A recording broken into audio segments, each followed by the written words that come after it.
Welcome, everyone. Thanks for joining us today. My name is Joe Zernheld, and I am the President and CEO of Power Systems Research.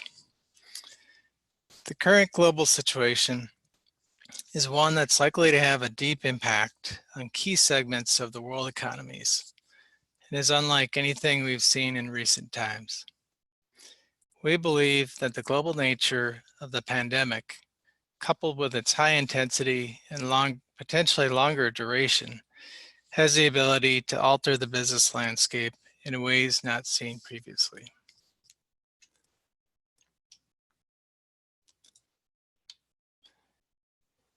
The immediate impact is seen across stakeholders as our teams worldwide have spoken with companies across the value chain. Our agenda for today's webinar is to share some perspectives from our global team to help inform you about the impact of the current situation on some of the segments and markets in which you operate.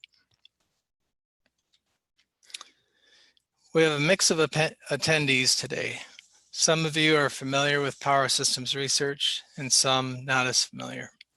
So I'd like to spend just a minute here to provide a brief overview of our company. We've been in operation for over 40 years, and our focus is on the OEM equipment as well as the engines and alternative powertrains that power this equipment.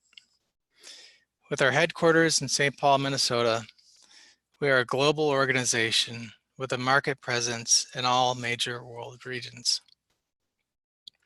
We specialize in providing market research, data, and forecasts through customized market studies, as well as access to our proprietary databases. We regularly work with a variety of clients, including engine manufacturers, OEMs, and component suppliers. Often, clients are concerned with measuring market share, understanding competition, or seeking a credible and independent source of global data and forecast information. Ultimately, we help our clients solve these issues, reduce risk, and make sound decisions by gathering our own data globally to the model level amongst our 10 offices and 40 plus years of expertise. Our breadth of coverage spans 13 different equipment segments. Our coverage today will focus on the key off-highway segments of agricultural, construction, and industrial equipment. And then in the on-highway, we'll focus on the medium and heavy vehicles segment.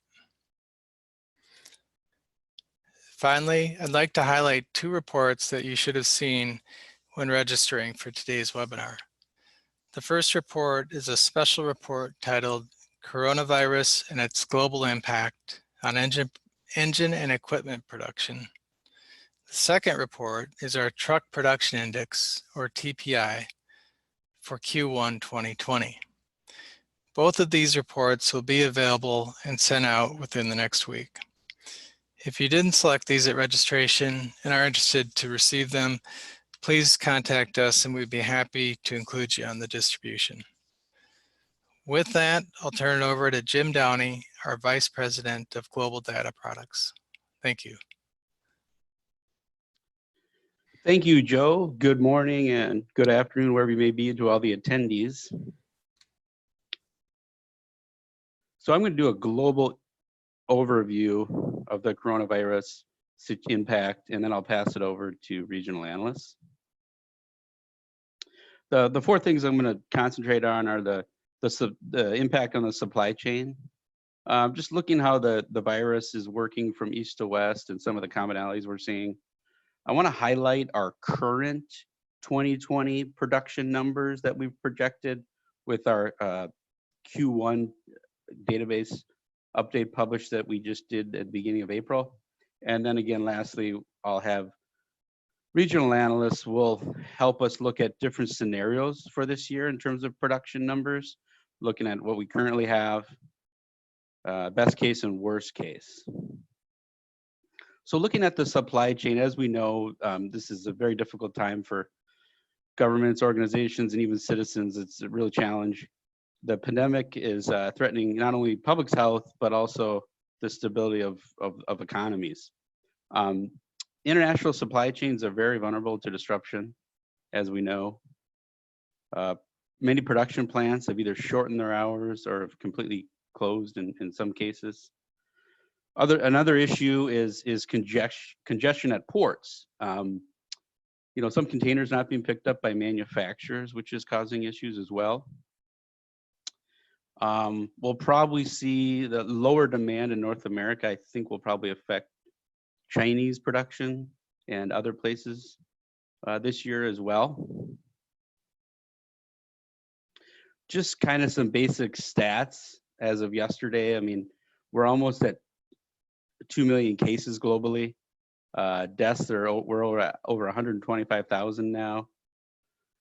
I guess the bit of good news is that almost 500,000 of those people have recovered. So I mean that's good.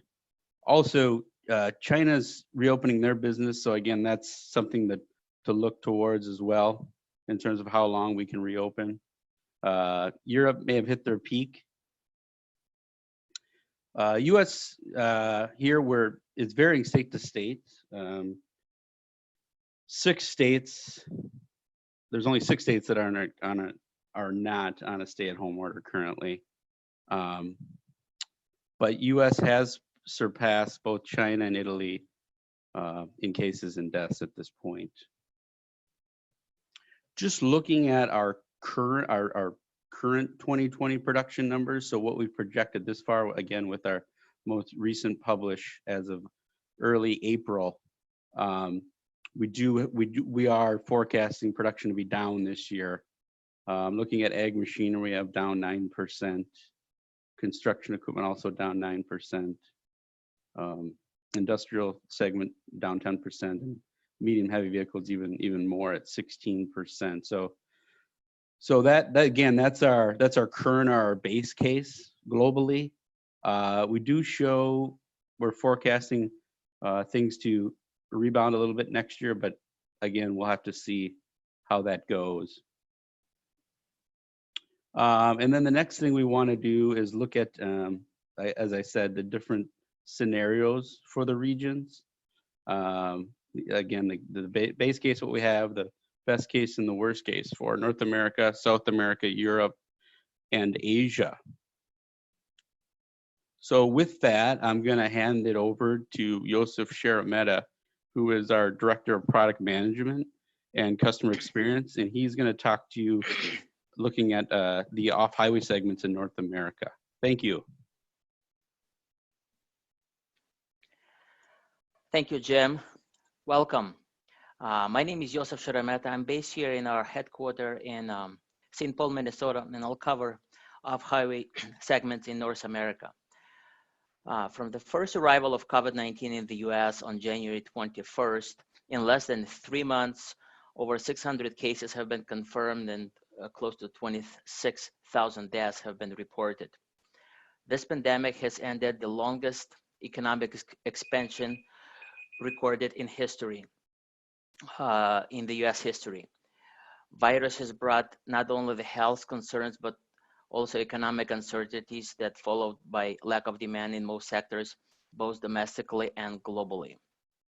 US government intervention and support has been quite aggressive and included deep interest rate cuts and largest stimulus package in the modern US history at $2.2 trillion US dollars. Fed had also delivered the largest emergency rate reduction in its more than 100-year history. 2020 is the election year in the US, which means both political sides will try to capitalize on the pandemic while still managing economic and political risks. Most non-essential businesses are closed, social distancing and stay-at-home orders are new norm. Pandemic has exposed weak links and problem areas in the US, healthcare planning and management, financial stability and cash flow in many industries, supply chain, logistics and transportation risk are just a few. Many businesses have been in the risk management mode, assessing current supply chain situation and addressing immediate concerns. Larger companies with multiple locations have been quite successful in shifting production among facilities, that remained in operation due to the stay-at-home orders. This pandemic will result in a longer-lasting reconfiguration of supply chain to build resilience, and this has been already taking place in some companies as they try to diversify Asian and global operating models in response to the shift in trade policies and tariffs.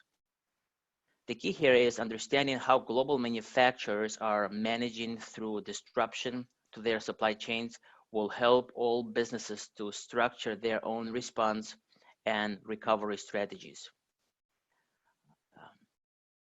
Midterm strategic planning initiatives are beyond COVID-19 already underway in many OEMs and component suppliers. This includes operational and business review, product portfolio, and go-to market strategies adjustments for the next couple of years, 2021, 2022. Current pandemic presents prime opportunities for merger and acquisition type activities, which we expect to be on the rise. Companies are looking for a better way to manage risk, raise capital, diversify future portfolio, and gain market share.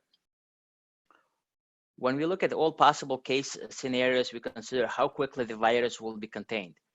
As of our latest quarterly data update on April 1st, we believe it may take 3 to 6 months to contain the virus. Under such scenario, economic activities and demand should start to come back in the Q4 of 2020. Full recovery can be expected within 2 or 3 years. Under best case scenario, virus would be contained rather quickly in 2 to 3 months regionally. We can expect a strong V-type shape recovery that is fueled by strong monetary stimulus and low interest rates. Potentially, we may witness a full recovery in 18 months. I have to say this scenario may not seem very likely at this point, but it is certainly possible in some segments and applications. And now, worst case scenario, we'll get a second wave of a pandemic that will last over a year.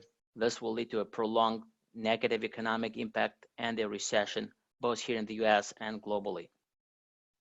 It will also initiate the complete economic reset across all sectors, industries, and geographies. No growth is expected until 2022. Now let's take a quick look at the data on the individual segments. Pandemic has brought a complete reset of economic cycle in most industry sectors. Ag has suffered prolonged decline since it peaked in 2014 and was nicely set to grow steadily in 2020 and beyond, and that was before the pandemic. Under current situation, ag is expected to further decline 9% in 2020 and slightly recover at 3% in 2021. Under worst case scenario, the segment will double the decline to roughly minus 18% in 2020. Construction equipment segment under current situation is expected to drop 11% in 2020 and slightly recover in 2021 at 2%. Recovery will not take place till 2021, 2022.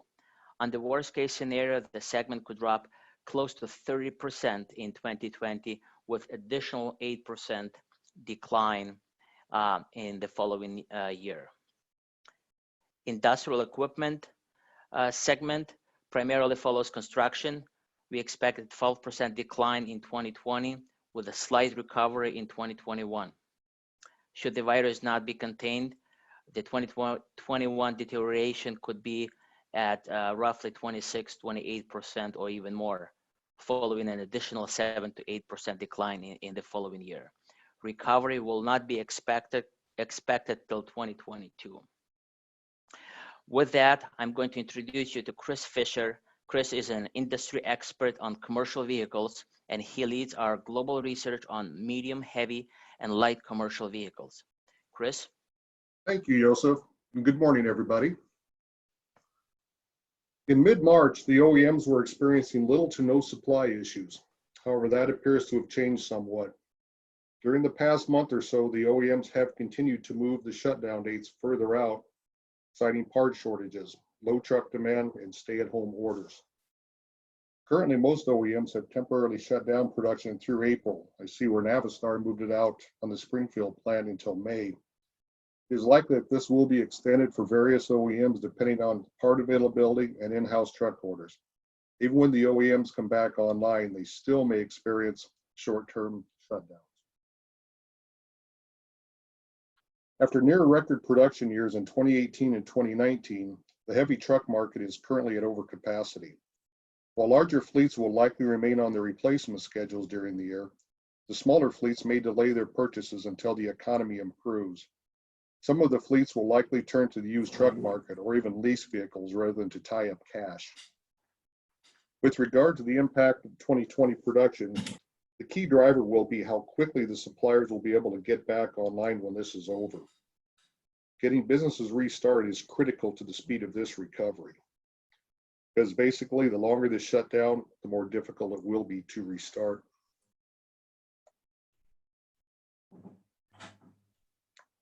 Due to the virus, additional level of truck overcapacity will negatively impact truck production, most notably in the Class 8 segment. A number of factors will impact demand for the rest of the year, which include the length of the stay-at-home orders and getting the economy back to work. The number of truck cancellations and timing of new truck orders, and the impact of the economic stimulus payments and the readiness of the entire supply chain. Taking a look at the best case and worst case, basically a number of things must come together sooner rather than later to reach the best case scenario. Getting business restarted will lead to improved consumer confidence and a stronger economy. As you can see under the best case scenario, PSR forecasted medium and heavy bus and truck production to decline by 19% this year over last year. Under the worst case scenario, PSR forecasts production to decline by 38%. The biggest variable to this forecast is in the Class 8 truck segment. The near-term record demand for Class 8 trucks during the past few years placed the market in a very high capacity situation. Prior to the virus outbreak, Class 8 production was forecasted to drop around 30%. However, if the worst case comes through, the Class 8 market could experience a decline of around 50 to 60%, which would place production between 135 to 165,000 trucks.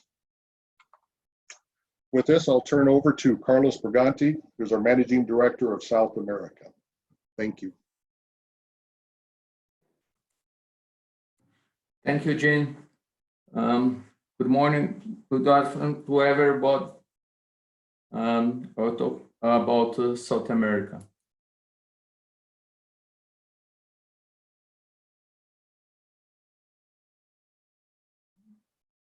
So, given the general situation, the update in the virus in the South America, in the first, we can see the situation in South America at the left of the slide, just as updated in the last Monday. So today you have more cases. Brazil has the largest number of cases, around 22,000 cases and 1,200 deaths, as updated in last Monday. There is an arrow in this middle in this curve showing the data when we update the war Q1.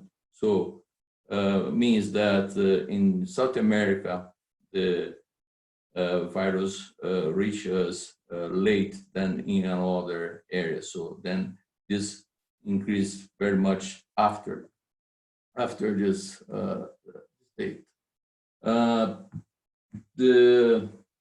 There are at least 5 pandemic epicenters, but São Paulo is the most important one.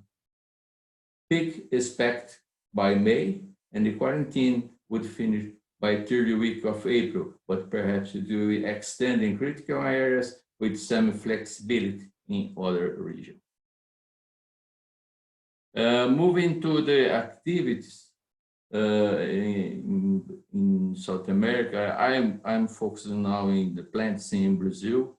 So you can see from the medium heavy vehicle plants, all 7 plants are now shut down and will return by the 3rd week or end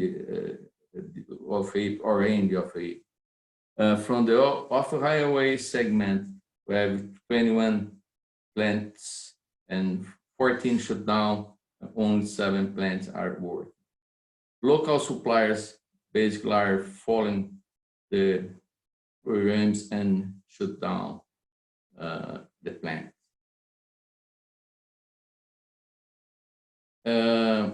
In South America, we can see some unique factors that affect South America. First, especially in Brazil, we have slums in large cities with the poor sanitary conditions and concentration of people. Also, because of lack of tests, our numbers are underestimated, and we are receiving more quick tests to improve the situation. But this will not affect perhaps the number of deaths, but with number of cases. Another important point is the countries were facing high level of unemployment before Corona crisis. Additionally, economies were coming from difficult times, such low growth rates in Brazil after 3 years of a recession, current recession in Argentina, and social turbulence in Chile. At this point, it's interesting to highlight as a positive factor that Brazil has a health system able to attend old population even if they cannot pay. Some key factors affecting production. The first one is the factors shut down. So factory is not working. This will affect for sure the production. And mainly this will affect the total production in the year if necessary to extend the shutdown beyond May. From the supply chain perspective, we need to consider for the vehicles and off-road machines, we have 30 or 35% of imported content components, and main sources are Europe and China, and this can really affect the supply chain. At the end, if you have a recession, long-term time recession will affect they will have the low demand. In your analysis, we will consider only 2 scenarios because the best in case would be very close to the current Q1 update. We will also concentrate our analysis in Brazil since it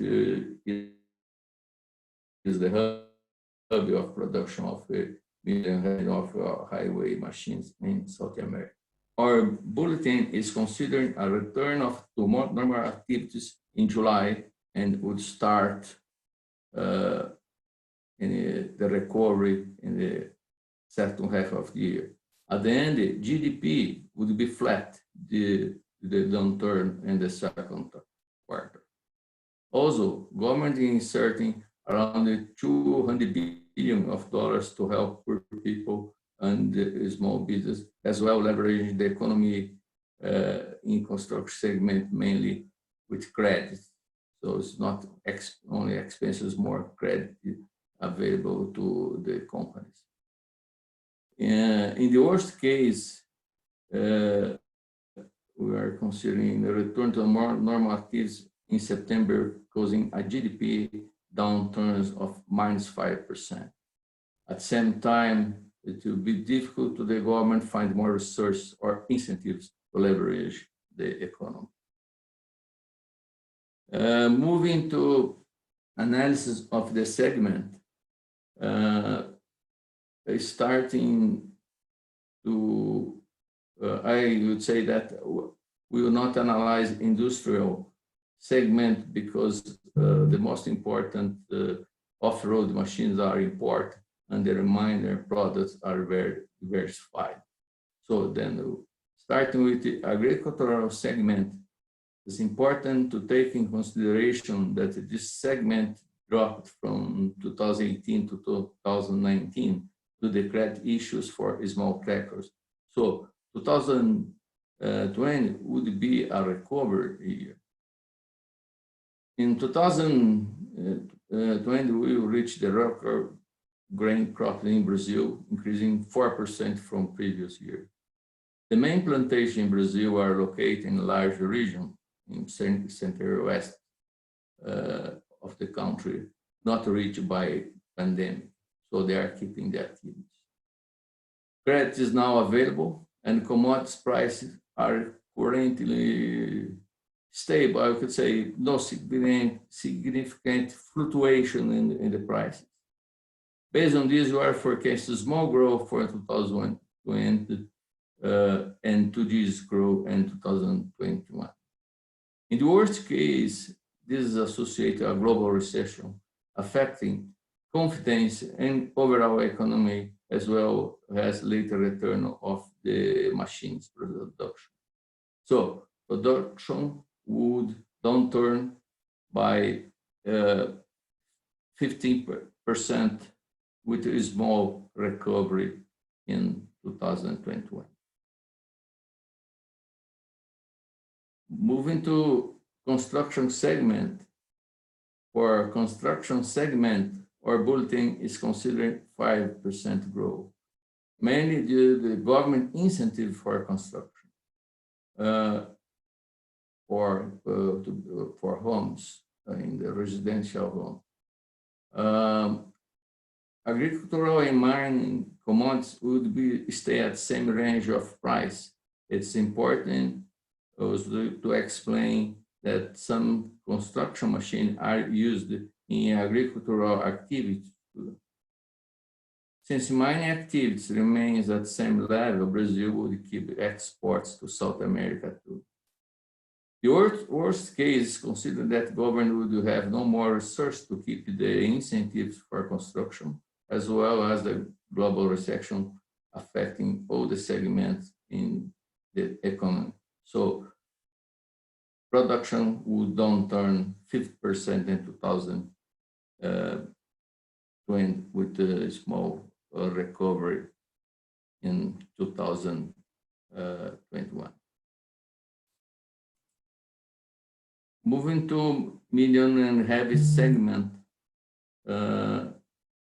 For medium and heavy, our current bulletin consider that the growth of agriculture and construction will give support for keeping the medium and heavy flat in 2020, even with the reduction of other durable consumer goods. In fact, we are considering some growth in trucks to 1 or 2% and 15% reduction in buses.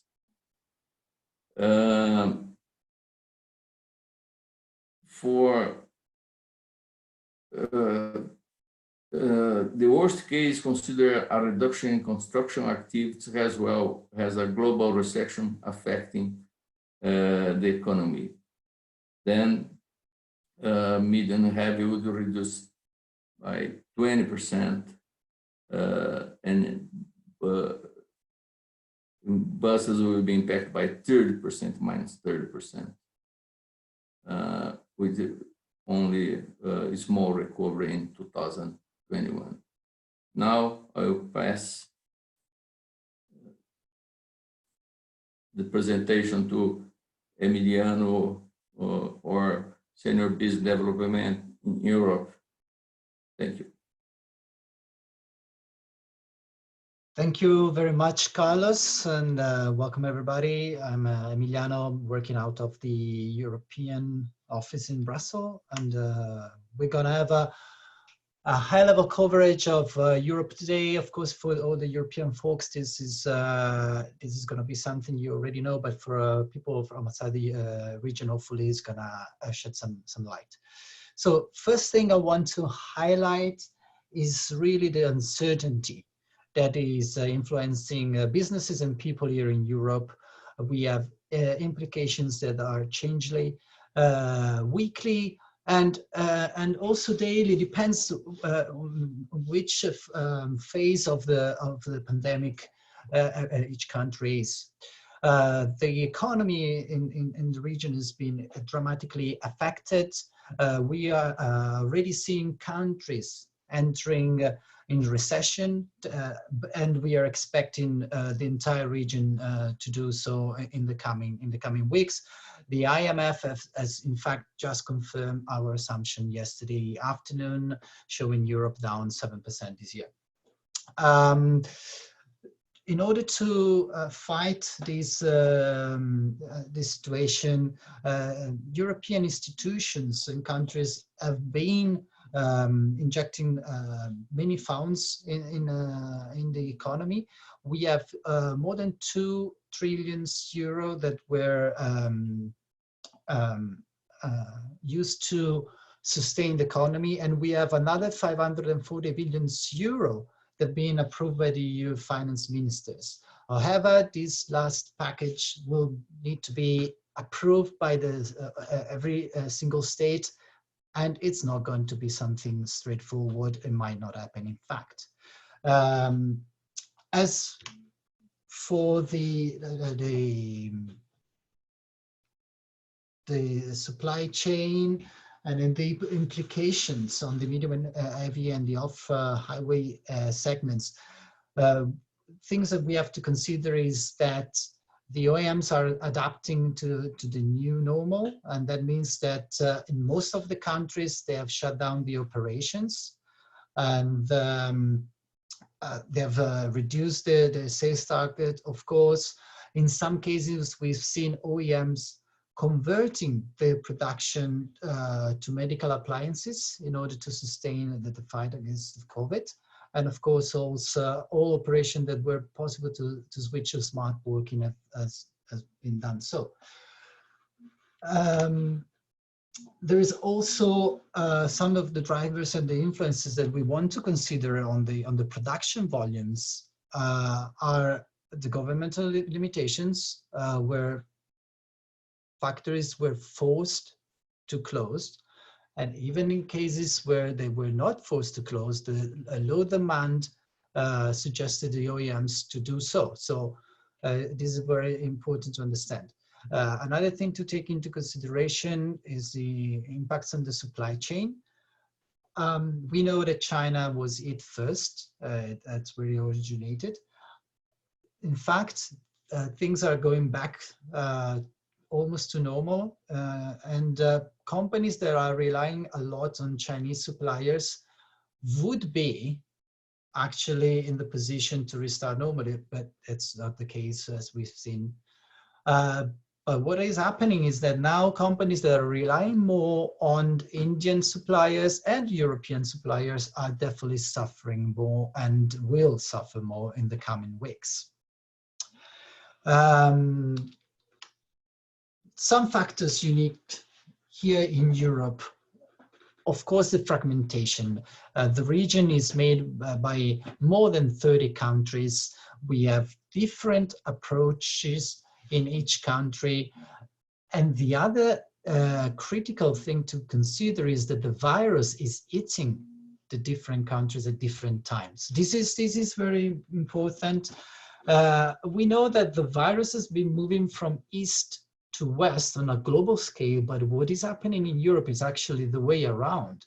The virus spread it southwest, and now is going actually east. This is due to the fact that a lot of workers are going back to the emerging country in Eastern Europe, and they're bringing the virus back to their native countries. And this is going to be a big issue because it's going to prolong the duration of the virus in the region. The other thing to consider is that Europe, generally speaking, is heavily quarantined. Of course, there are some exemptions, and there is a high social pressure to comply to safety, particularly in countries that are severely hit by the virus.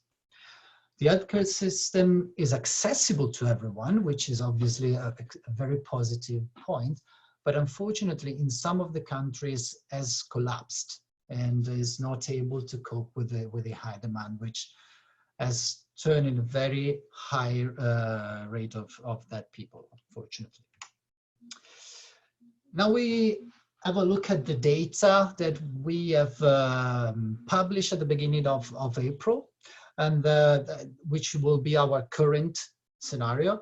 And what we have done, that we have developed two alternative scenarios, the worst and best case. Here we have the assumption, some of the assumptions that were behind this. So it's important that we know the rule of the games.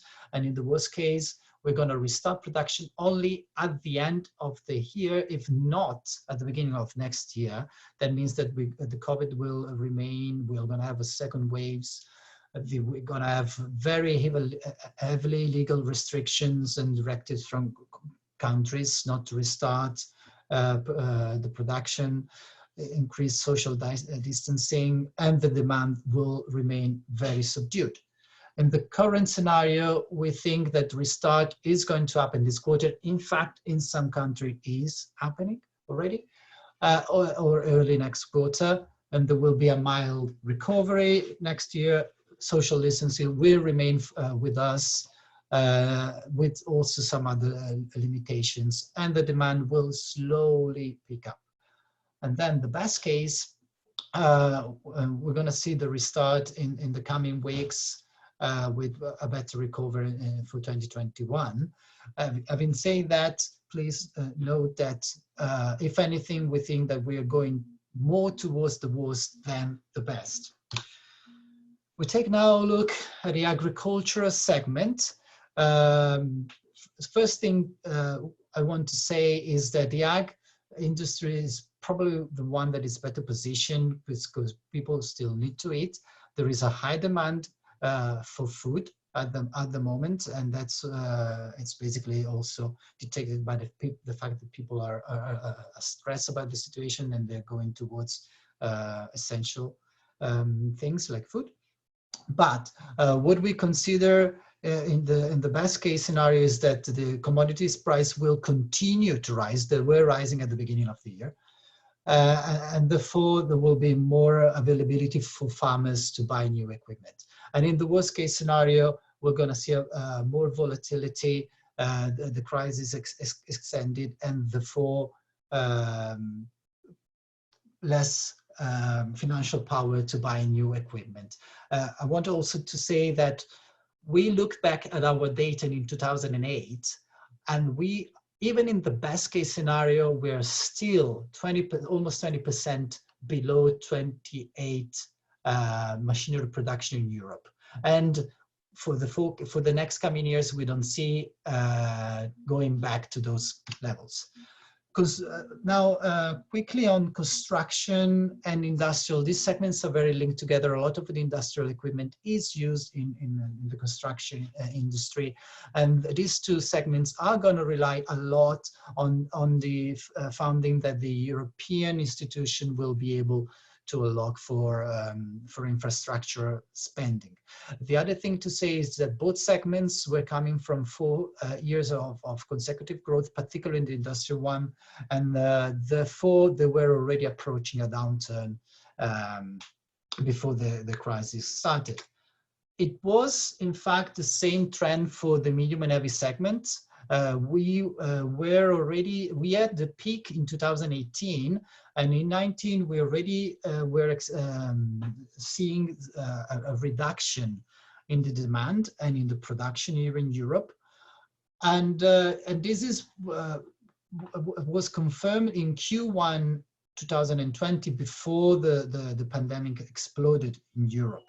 I've highlighted here the quarterly production on the right, and you can see how in 2019, Q2, we had a peak in production, and then we started the decline, and now in Q2 2020, 1 year ago, we have the opposite situation. We are expecting, in any case, demand, as I mentioned, to go up at the end of the year, and production to go back, although is not going to be at the same level of 2018. We think that is going to be achievable all in 2023. With this, I'm going to now pass on to my colleagues, Eric Martin and Jinal Sa, for our Asian overview, and be ready. Really, really great slides coming ahead.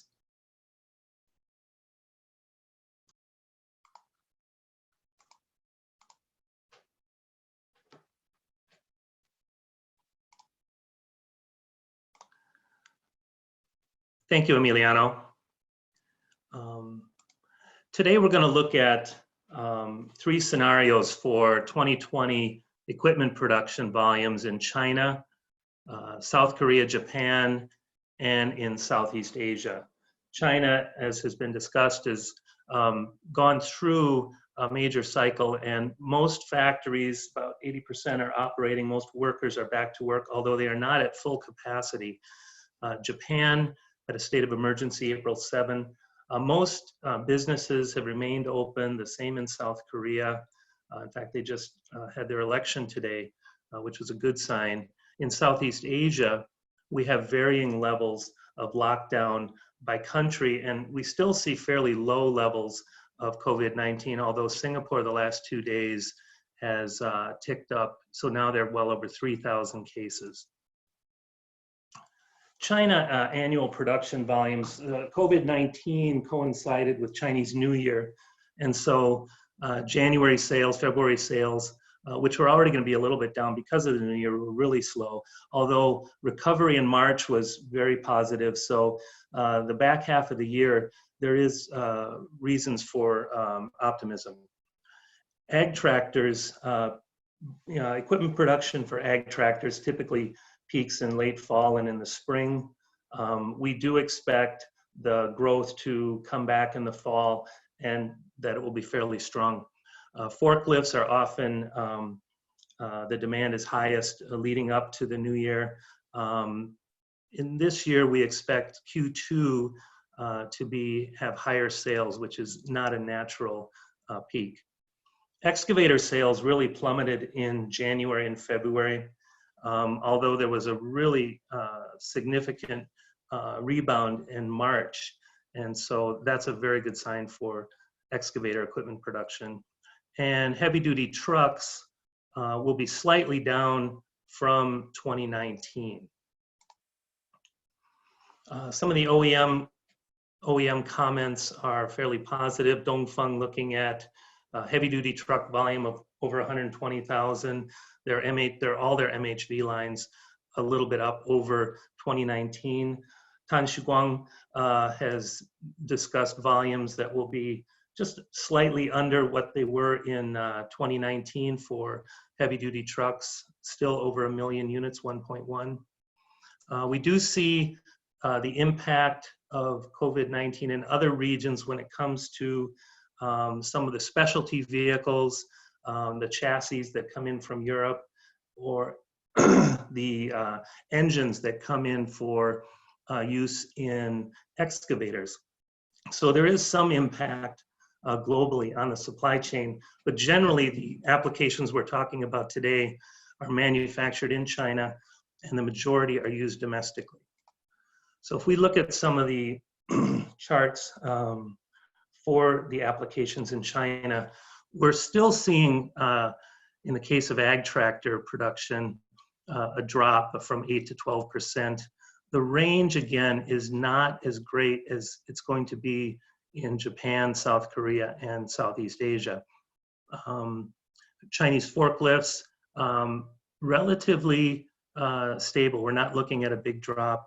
Excavators are going to be down, we estimate, up to 8%. And although the medium and heavy vehicles show some double-digit drops compared to 2019, overall, the sign in the back half of the year is looking positive.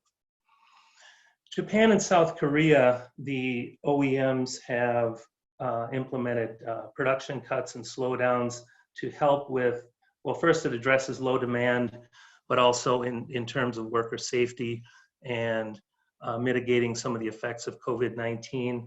They had been looking at trying to reduce inventories, and so normally lower production would help with that, but demand has also fallen. There were some disruptions to China parts supply in February and March. So some domestic suppliers were secured, but production in China has come back, and so there is supply available for those parts. Generally, the Japanese and Korean OEMs are trying to look at other sourcing options just to diversify, not completely rely on China, but there are challenges from higher domestic prices. Again, one of the things we're going to see as we look at these production volumes for Japan, South Korea, and Southeast Asia is that the OEMs in Japan and South Korea do depend more on exports. And in fact, for many of the companies, a majority of their income comes from either overseas sales or production in other regions. In Southeast Asia, we see that Thailand is sort of the center, and impacts there will impact sales and exports into Southeast Asia as well as other regions. So ag tractors, Japan and South Korea, we're looking still at a range of 15 to 40%, in Korea 20 to 55. Japan forklifts also down double digits. In Southeast Asia, because the COVID cases are low right now, we're going to see more of a U curve as that extends perhaps longer into the year. Still hard to know exactly how those cases will grow, but we will see more of an extended time period there. Now I'm going to turn it over to Janal Shah. He's our Regional Director of South Operations in Pune, India. Thank you, Eric, for the on-ground insights and greetings for the day to all the participants. With a population of over 1 billion and given the challenging on-ground living conditions, it is phenomenal effort on proactive and timely response from the government, as well as a restraint observed by the citizens that India is relatively less impacted by COVID than other nations as of today.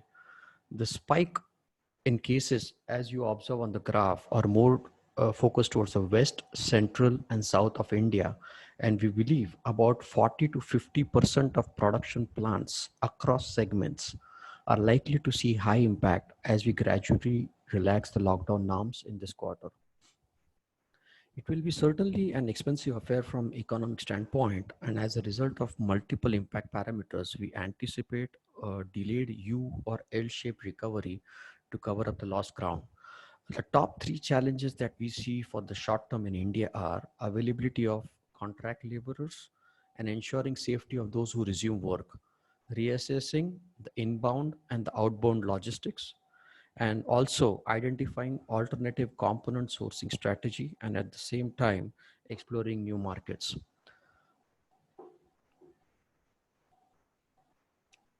The slowdown in MHCV segment, which began in Q4 2018, the COVID situation has only added fuel to the fire, thus delaying its recovery, and it will be at least end of Q3 2020, wherein we could see some positive trajectory.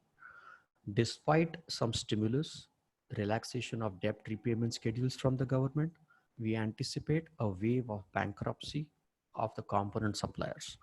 In Q1 2020, we already witnessed a leading truck OEM in India facing substantial delay in component procurements due to the financial health of the suppliers.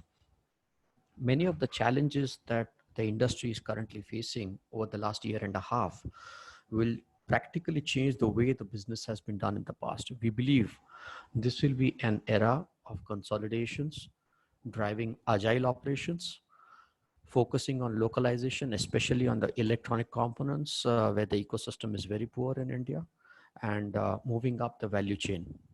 Also, as we see the new vehicle demand, which is likely to be low, we believe the increased servicing and repairs of vehicles in operation will shoot up the demand for aftermarket components, which is a good opportunity for all the component suppliers to look at. As you would observe in the graph, irrespective of the type of COVID lockdown scenario impact, we believe that it will be at least 3 to 4 years before the industry sees volumes equivalent of 2017. So from the peak of 2018, it was natural to drop down to 30%, but 2020 on Jan and Feb, we were just seeing some signs of recovery, but those were short-lived by this impact of coronavirus and slowing of the economy. As we move on to the construction equipment segment, about 30 to 40% of vehicle components for the construction equipment are imported from China, Japan, Korea, and some parts of Europe. Well, depending on various lockdown scenarios across these countries, the component supply may be affected. However, the good news is that the government accounts for almost 70% of the demand of construction equipments in India, and most of these are project driven. So, any delay in the revival of the projects due to lockdown may result in contractors invoking the force majeure clause, which also means the cost overruns for the projects which will be borne by the government. Also, another key challenge that we see on ground here is to retain those contract laborers in the shelter near the contract sites, especially with the strict lockdown measures. Hence, although we may see a temporary slowdown, we believe this segment will be the least impacted, and the revival of infrastructure projects will be the priority to bail out the slowing economy. Uh, Also in this year, we may see some relaxation on deadline with respect to emission norm compliance this year. About 65% of the construction equipment volumes are from the wheeled segment in India, which are likely to get relief if the COVID situation worsens further. So irrespective of the scenario, there's not too much of a drop from the 2019 levels. And we are hoping that we would add somewhere between realistic to pessimistic scenario. Uh, as we move on to the agricultural segment, while the government has exempted agri machinery and spares from lockdown, the sale of tractors remains locked out as they do not fall within the essential category. Currently, as you would have observed in the graph earlier, the footprint of COVID hasn't impacted the rural India much to the extent as it has in the urban India. So in case of a pessimistic scenario where the labor shortages are likely to increase due to the spread of COVID, an acute shortage of labor will prompt the farmers to opt for mechanization. Also, a unique part of the tractor sales in India is that most of the sales happen in second half of the year and is more dependent on the monsoons and the harvest seasons. So depending on these scenarios, again, we believe the tractors will be registering low or flat growth, or a worst case drop of 6% drop in production in two cases. One is a poor monsoons, and second, if it spreads into the rural area. So in summary, I believe that given the nature of our economy and global trade exposures that we have, India is likely to avoid recessions, assuming that there is no second wave of pandemic. Also, driven by the government and along with the underdeveloped and underpenetrated infrastructure and agricultural mechanization, the off-road equipment is positioned for a positive trajectory for a foreseeable future. In a contrast, the MHCV industry will continue facing headwinds from all aspects, and hence we believe the hopes to recovery looks bleak for at least next 3 to 4 years. Well, there is some silver lining. Fundamentally, there is a growing consumer base in India, which should help the recovery far quicker than economies impacted by other economies impacted by COVID. As such, we still believe that India will be an attractive alternative manufacturing location coupled with a growing domestic demand.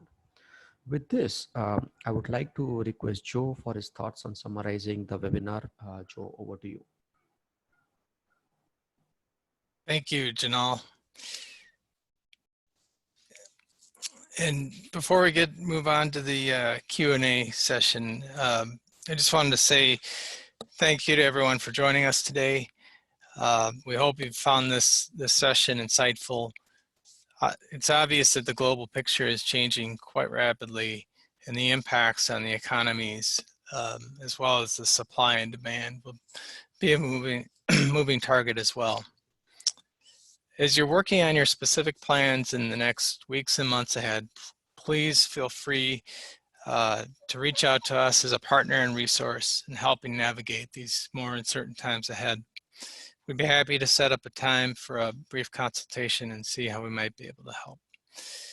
Thank you. And now I'm going to pass it over to Jim for the Q&A. Okay, thank you, Joe. We've been fielding questions as we've gone through the webinar, but we do have some that we'd like to follow up on. So we'll just address those as we can. So one question that we had that I'll direct to Carlos in Brazil. The question was, for your South American mining assumptions, under the best case scenario, which commodity prices would have to remain constant? We are consider the iron ore as basic commodity for mining. And this in Brazil, I'm talking about stable or in same range of price. First, due to the depreciation of the currency. So we had a strong depreciation of the currency. So in Brazilian reais, the quotation is very good. In dollar, I know that there is some drop in the iron ore, but consider that the infrastructure will be the key element in the recovery, and this will need more steel. Then that's the reason we are consider this scenario of stable price for iron ore. So iron ore would be the main commodity, I guess.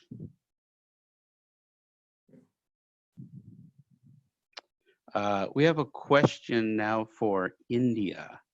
So I'm going to direct that to Janal, and I'll just read that to you. With the current pandemic and the strained financial situation of the central and state governments, do you think expenditure for infrastructure will be constrained, which may lead to a drop in the construction equipment market? Thanks, Deepak, for the question. It's a very valid question. See, most of the budgets for the infrastructure spends are already budgeted in the financial year. We may see some delay in the expenditure, but we do not see that this may not happen. So certainly we do see a drop. Our earlier forecast for 2020 as of December view was 8% up. And we have toned it down to 4% in the best case scenario and minus 2% in case of a delay in the expenditures. So I completely understand the budgets are constrained considering focus shifts to healthcare.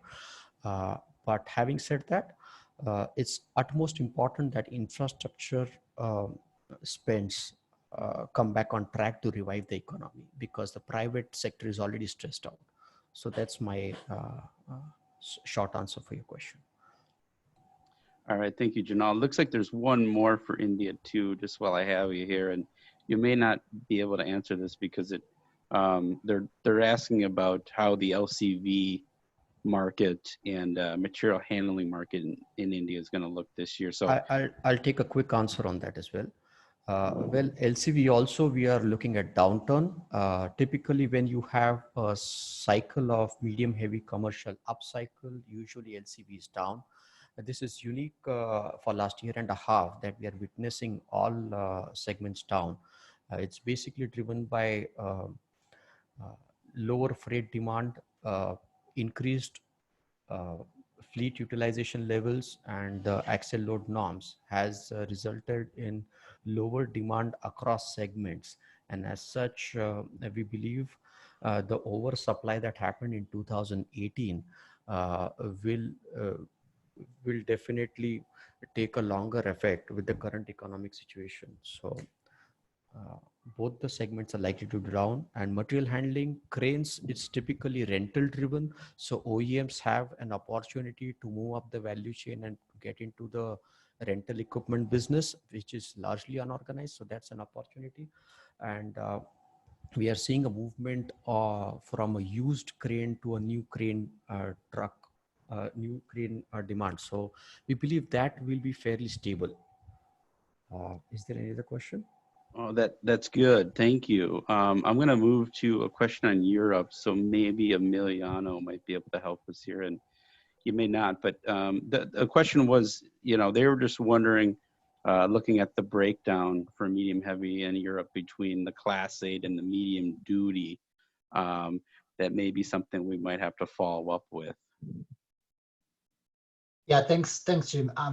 Actually, we don't see any drastic difference between the medium and the heavy duty trucks. More or less, they're falling down all at the same rate. And the main reason is that the pandemic is hitting the macroeconomics of each country in Europe. So if anything, but this is really speculation at this point, and it's, I just want you to take it as that. With the pandemic continuing and countries locking up more and turning more to an inside economy, we might see the Class 8 going down more than the other trucks. But having said that, it's unlikely that North America, in Europe, the situation was not of oversupply of Class 8 trucks, and therefore we're not really seeing big differences between applications. This is, I think, that's the main message. Well, thank you, Emiliano. I think, so we're over our hour time. I know there's still more questions to get to. I think we can try and answer 2 more here, and then what we can do is reply to some of these as well, and you can also email us. So I have one here that's, and it's open for anyone that would like to handle it on North America side. Do you anticipate that the oil and gas segment will be more impacted in the short and medium term? Please elaborate why. If anybody wants to tackle that, feel free.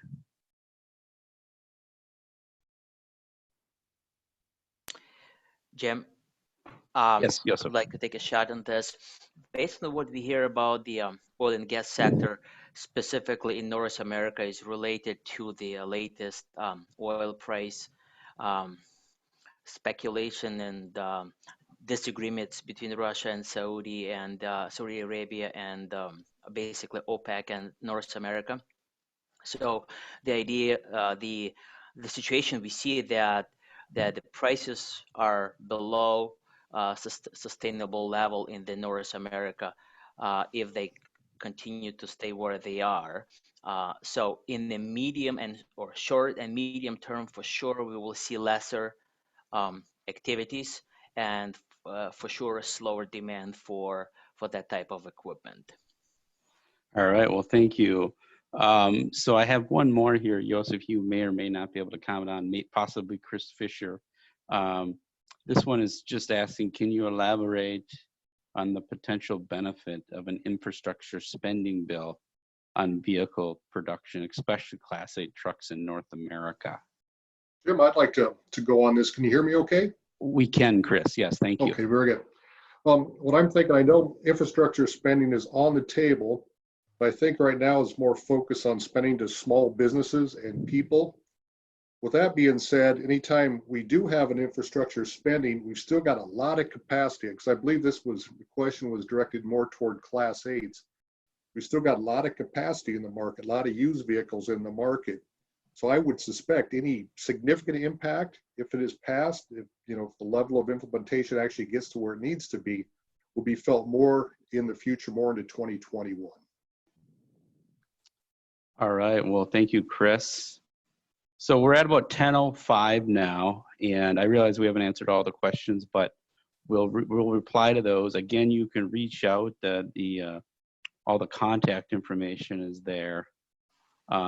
Again, thank you very much for your time. We really appreciate it. Hope everyone can stay safe and healthy, and we can get through this. Thank you very much.